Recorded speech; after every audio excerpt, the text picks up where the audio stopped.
দুদিন হিয়ারিং হয়েছিল। Subject matter ছিল যে ইশাকের শপথ বন্ধ করার জন্য জৈনিক মামুন রশিদ এটা রিড করেছিল তার শপথ এবং রায়কে চ্যালেঞ্জ করে। 2 দিন হিয়ারিংয়ের পরে আজকে মহামান্য সুপ্রিম কোর্টের হাইকোর্ট ডিভিশন রায় দিয়েছে। সে রায়ে তাদের আবেদন রিট পিটিশনটা অর্থাৎ রিট পিটিশনটা সামারিলি খারিজ করে দিয়েছে এবং আদেশে মহামান্য হাইকোর্ট ডিভিশন বলেছে এই মামলাটা এসেছে ট্রাইব্যুনাল থেকে। কেউ যদি ক্ষতিগ্রস্ত হয়ে থাকে, যদি সে আপিলের ট্রাইব্যুনাল আছে সেখানে যেতে পারে এবং সে ওইটা চ্যালেঞ্জ কেউ করে নাই। আর আইন অনুযায়ী নির্বাচন কমিশন শপথ নিয়েছে এবং আইন উল্লেখ করেছে, নির্বাচন গ্যাজেট করেছে, গ্যাজেট 30 দিনে শপথ হবে ল। এটা চ্যালেঞ্জ করতে হলে ট্রাইব্যুনালে যেতে হবে, যেহেতু পিটিশন কোর্ট ট্রাইব্যুনালে যাননি। আর দ্বিতীয় যে উনার মামলা করার অধিকার নিয়ে অনেক বড় অবজারভেশন দিয়েছে। জনস্বার্থে যে করলে মামলা করতে পারে, তবে সে মামলার ধরন ভিন্ন। পরিবেশ নিয়ে মামলা করে, মানবাধিকার নিয়ে মামলা করতে পারে, মৌলিক অধিকার নিয়ে মামলা করতে পারে, জনস্বার্থের মামলা। এখানে জনস্বার্থের কিছু নাই এবং উনি দেখাতে পারেন না যে উনি সমাজসেবা করেন, সমাজসেবক হিসেবে বা ঢাকা সিটি কর্পোরেশনের ভোটার হিসাবে যে ওনার কোনো ক্ষতিগ্রস্ত হয়েছে, ক্ষতিগ্রস্ত ব্যক্তি হিসেবে নিজেকে উনি কিন্তু প্রমাণ করতে পারেননি আদালতের নিকট। আর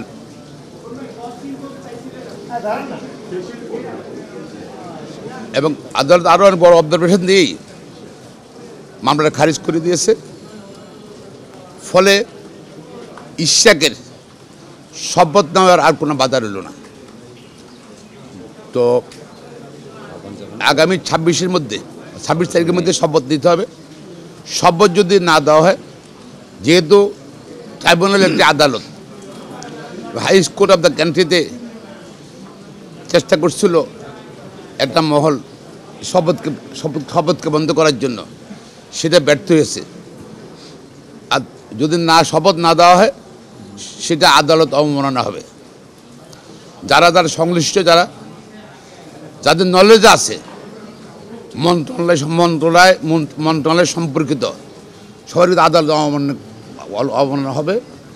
এবং আমরা কিন্তু আইনজীবীরা এর মধ্যে আলোচনা করে নিয়েছি, নেক্সট স্টেপ কিন্তু কন্টেম্পট অফ কোর্ট হবে।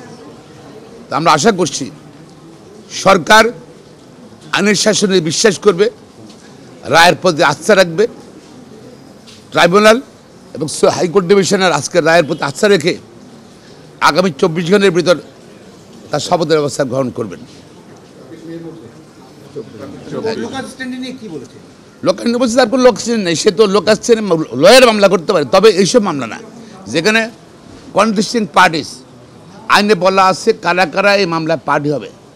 এটা সিভিল কেসে কিন্তু আপনি অনেকগুলো পার্টি করতে পারেন, কিন্তু এখানে কিন্তু শুধু প্রতিদ্বন্দ্বী প্রার্থীরা পার্টি হবে, আর কেউ পার্টি হবে না। আর সুতরাং প্রতিনিধি প্রার্থী, সে প্রতিনিধি প্রার্থী নয়, সে আপিলও করে নাই, তো তার লোকাশ্রী নেই এখানের মধ্যে, সেটাই। আর নির্বাচন কমিশনের ভূমিকা সম্বন্ধে নির্বাচন কমিশন কিন্তু কিছু করণীয় নাই।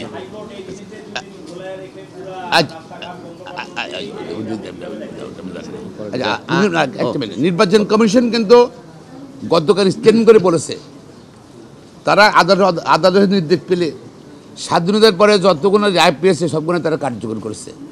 ইলেকশন কমিশন তো পার্টি না, এখানে মানে প্রতিদ্বন্দ্বী না, এর জন্য তারা কন্টেস্ট করে না। গতকাল পর দেখেছে কোনো আইনি জটিলতা নেই।